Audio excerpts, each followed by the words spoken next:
Деновиве во Свети Николе во интернет клубот интензивно се спроведуваат обути за користење на новиот регистер на јавни службеници со кои се опфатени повеќе општини од регионот.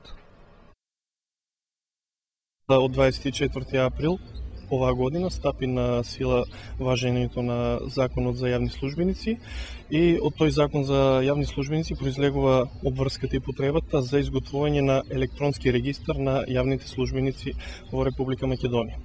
Во моментот во Свети Николе на обуката присутни се јавни службеници, представници на институции од општина Велес.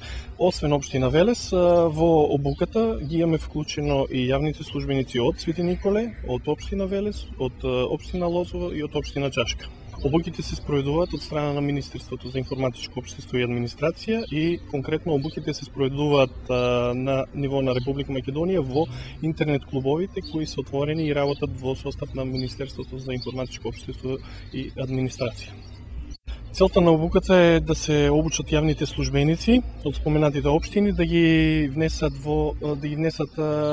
сите јавни службеници од нивните институции во електронскиот регистар за јавни службеници. Електронскиот регистар содржи 4 вида на образци, така наречени JS1, JS2, JS3 и JS4, или по-конкретно за вашите гледачи, можем да кажам дека се внесуваат податоци од основни податоци за јавниот службеник, потоа се врши пријава на јавните службеници во така наречениот електронски регистар.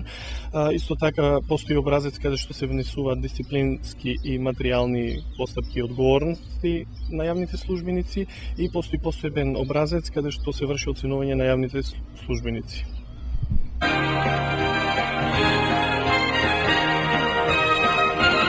Фолклорниот ансамбл Јанко Глигоров од Свети Николе вечерва заминува над 9-дневна турнеја во Република Бугарија. Фолклористите ќе учествуваат на Балкански фестивал во градот Титен на брегот на Црното море, каде ќе настапат пред домашната публика и многобројните туристи. Во рамките на турнејата тие ќе имаат и настапи во други туристички места.